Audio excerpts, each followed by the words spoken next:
Hi everyone, back to Evermore YouTube channel. It's Chris back with my rant stroke thought of the day, and it's all about the transfer window. I'm not a happy camper, and I'll tell you why in a minute. It looks to me like Newcastle United have missed out on a prime target, a target that's been linked to the football club all through the transfer window. He was linked in the summer. It looked like this player wanted to come to Newcastle from everything that we were reading by journalists out in the media. But no, he hasn't come to Newcastle. He's gone to West Ham, like many other people who were linked to Newcastle before him. He's joined James Ward-Prowse, Lewis Paqueta, was Alvarez from Ajax, and Kudus, the winger. So it just seems like West Ham have basically got Newcastle United scouting book and nicked it, ran off and went, oi, oi, bosh, and signed all the players that we were apparently after. Now, yes, you don't know whether that's true or false, whether we were after those players. But this, to me, is a big mistake by Newcastle United. I'm going to tell you why in a minute. That number 6 position isn't just something we've needed this window. We've needed that since the summer. It was a real oversight by the football club. Yes, we've had injuries. Yes, that's caused problems. Had Tonali been fit and played, maybe he would have been that player. Had Joe Linton not got knackered and Willock not got knackered, we may Longstaff not got injured. We may have had more players that could have, juggled around in the midfield and covered that position. But as it stands right now, that is Newcastle United's Achilles heel, not having a number 6 defensive midfielder. One pass takes our entire midfield out, and it's been the same for the past 2 months. Luton, Forest, Bournemouth, City, you name it, bang, one pass right through the middle, midfield gone, goals, lose the game. Now, for me, if the club didn't think that was a priority position in this transfer window, I'm genuinely worried. I'm genuinely worried about what the fuck is going on in Newcastle United if they can't see the number 6 was a key position to fill. Now, I may be wrong. They may have somebody better lined up. There may be Kone at Borussia Mönchengladbach. Maybe they're going to go over to Saudi and bring home Milenkovic-Savic to Newcastle, or Neves. Who knows? And I may be sitting here eating this cap come February 1st. But as it stands at the minute right now, I think they've dropped a clanger here. They've let a player, 28 years old, England international. He's got experience of playing in a football team that presses. When he was at Leeds under Bielsa, forget the fact that he's not playing in the City. Everyone keeps throwing that out. He's not playing. He's unfit. He will get fit. He's a fit professional footballer. They get fit. The more games they play, weird enough, they get more match fit. That's why it's called match fit. And he would get match fit, right? Under this Newcastle United ownership or managerial team or whatever it is, right? Yes, like Gordon took, a long time to get up to the levels that he is, but Gordon is a dynamic, pacey player. Phillips is not that kind of player. He would be sitting back in front of the back four, patrolling and stopping that one pass from killing us every single bloody game. And I just think that the club are really playing fast and loose here by not rolling on a 6. I really do.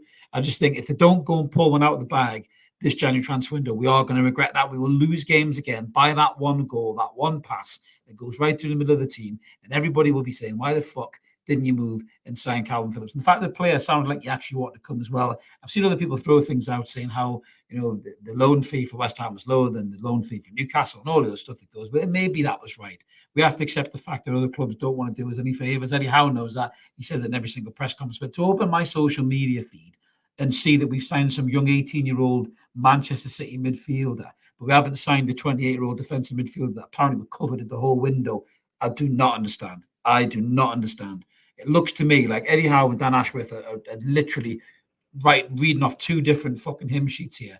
One of them's planning for the future, and the other one's trying to get players in for the now. The summer transfer market is exactly that. Tonali Barnes now, Livramento Hall tomorrow. Now, maybe they compromised and gave anyway wanted and gave Ashworth what they wanted, but the transfer market in the summer is terrible. It looks terrible. Yes, you can't, rely on Tonali getting suspended. Now, what you believe about that or not, I do believe that he knew about that in the background, but we'll not get into that. Bonds, all of a sudden, from being a player who very rarely gets injured to being a player who can't even stand up, and then Livramento, yes, has surprised us all and done really well, but Hall is like the invisible man, and I don't understand what is going on at the football club now. They've got what, a week to pull us out the bag. We all said, every single content creator, journalist, Newcastle fan, all said, this squad is weak, this squad is thin, we need coverage, we need extra bodies. And that has not changed just because, we put a good performance against Manchester City. We still lost the fucking game,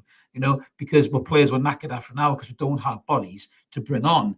That's what bringing 2 or 3 or 4 players in the January window would do for you.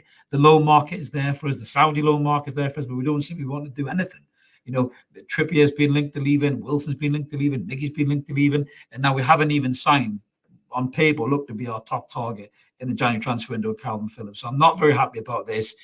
I don't think it's a good move at all. I really don't, unless they pull a better player out of the hat. For me, I think they've dropped a serious clanger here. But let us know in the comments below what you guys think about the Kalvin Phillips deal. Are you disappointed? Do you think he wouldn't have been good enough for us anyway? Do you think the club are going to get somebody better? Do you still have faith and confidence that they're going to pull that player out of the bag this January transfer window? Because I personally don't. I think they've left it too late. I really do.